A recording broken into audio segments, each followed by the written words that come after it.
All right. Hello and welcome to the Dungeon Chatter non-podcast.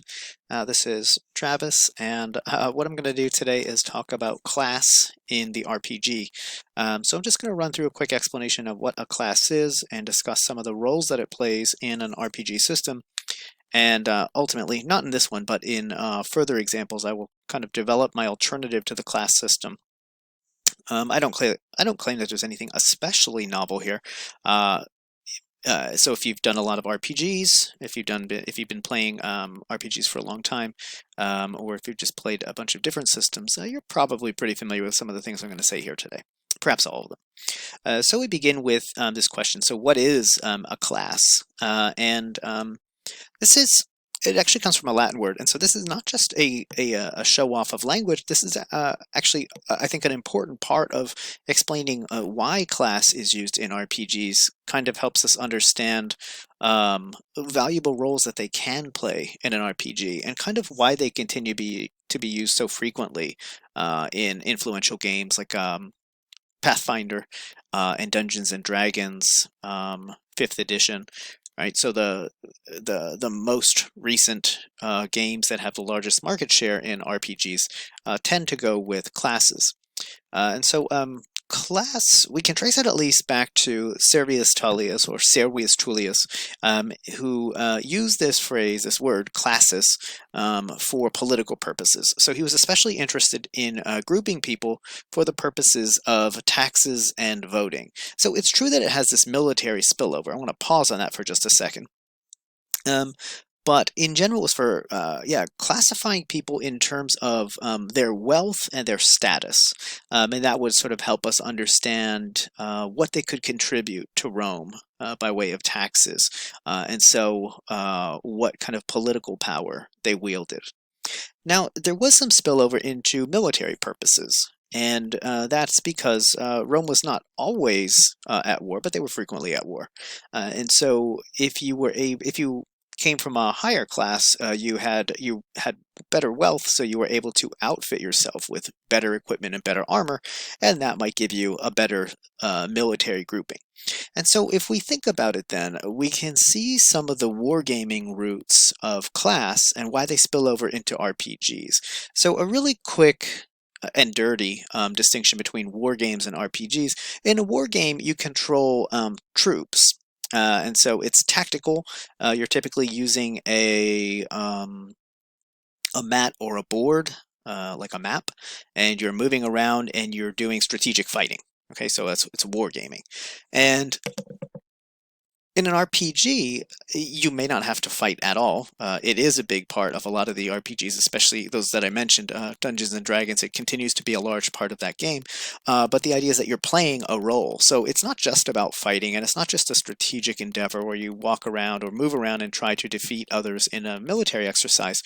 Rather, you're taking on this part, you're playing this role, and you are trying to achieve objectives other than just military objectives. And so, if we think about the way that class functioned in Rome, if it's someone who's able to essentially be a member, the wealthier you are, perhaps like you might be a member of the heavy infantry. So you have better armor, better weapons, a shield. If you can afford all these things for yourself, then you'll be grouped with others who are similarly outfitted, and that will give us a type of soldier, right? So the class refers to the type of soldier then.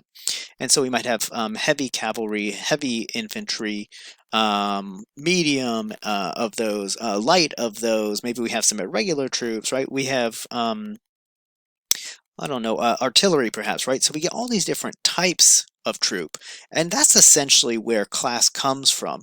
The roots of Dungeons and Dragons come from at least as far back as a game called Chainmail, which was wargaming, right? And so that's the way that class in the war game spills over into the RPG, and that gives us a nice understanding of what it does. It tells us the general type of character that someone is playing.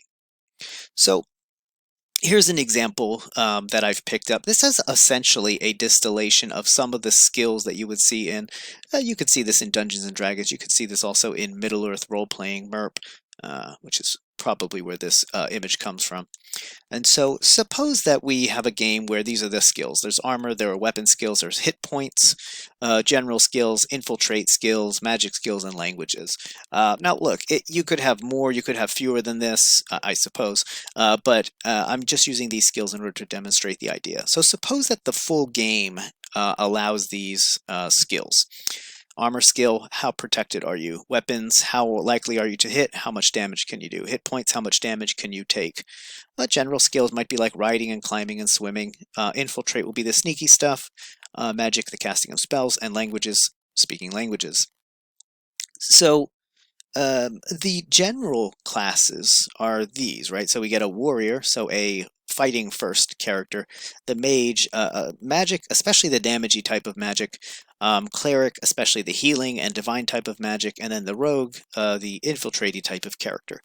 And so if we have these 4 different classes and we have that skill list that I laid out here, 1, 2, 3, 4, 5, 6, 7 of these skills, we could say that the warrior will get 3 types of skills, right? So they will get weapons, which will develop very quickly, armor and hit points, which will develop moderately quickly, and then general and infiltrate, which will develop slowly. Notice that not listed is magic and language, right? And they'll get this special skill, which we might call weapon specialization. And weapon specialization just makes them even better with weapons. Like maybe they can attack faster, like not just once per turn, maybe 1.5 times, or maybe 2, or maybe 2.5, right? I don't know, something like that. The mage will have maybe the magic skills and then general or language skills. Oh, I think there's supposed to be a comma here. And so we'll have the primary skills will be magic. The moderately fast developing ones will be general skills and languages, and then hit points will come last. The cleric will have magic, languages, and general, and then armor, hit points, and weapons developing slowly. And the rogue will have infiltrate, and then weapon and general skills, and then hit points and armor. And so what you can see here is that if whatever the first skill is that's listed, warriors will be best at weapony stuff out of the group. Mages will be best at mage spells out of the group. The cleric will be best at cleric-y spells, divine spells, and the rogue will be best at infiltrate. And also have these really cool skill, right? So typically a skill that no one else can get. So it's only the rogue who can do the sneak attack. So even though he doesn't have the fighting skills of the warrior, with his weapon skills, which are decent, and his sneak attack, he can do like one serious, or she can, right? They can do one powerful sneak attack. It's only the clerics who will get the divine spells. It's only the mages who will get the mage spells. And it's only the warrior who will get the weapon specialization. So what we see then is that there's a general structure of development. Fast, fast, fast, fast, moderate, moderate, moderate, moderate, slow, slow, slow, slow, and then a special skill. And what that does for us, or what that does for a system, is it has some pros. It gives us easy classification, and that makes good sense. Class allows us to class people. So it gives us projectability and predictability. So projectability is this idea that when we take our first level, say rogue, we can project roughly what our rogue will be like as they increase in level. So as they become more powerful, we'll be able to see roughly what this rogue will look like. That's projectability. We can take this character and look into their future. How can we do that? Well, if we know that their skill at infiltrate will increase very quickly, this will increase moderately quickly, and this will increase slowly, then we know that a higher level character will have higher skills in this, moderately higher skills in this, and slightly higher skills in this. So that's projectability, and that's essentially a power, or that's essentially a virtue for the player, right? So you can know what your character will look like roughly ahead, down the line. But there's also predictability. And one of the ways that this works is that when you encounter a character, as soon as you see certain things about the character, like what kind of weapon they're using or what kind of armor they have, you can predict the kind of class that they are, and so then you can predict roughly what kind of abilities they have. So for classification purposes, the class is incredibly important, very useful, right? And so here's an example. One of the games that makes this powering up so evident is Altered Beast, right? So you start off scrawnier than this character, and then you get to that second one, then you get to this third one, I believe, and then there's typically one more, which is where you have, your animal form. But the general idea is that when you have your level 1 warrior, what I've done here is I've just taken these skills and let's just say all those fast developing skills, let's say they develop at +1 per level. Armor and hit points, the second group will develop at 1 per 2 levels, and these will develop at 1 per 3 levels. No other skills will develop. So never going to get language skills, never going to get magic skills.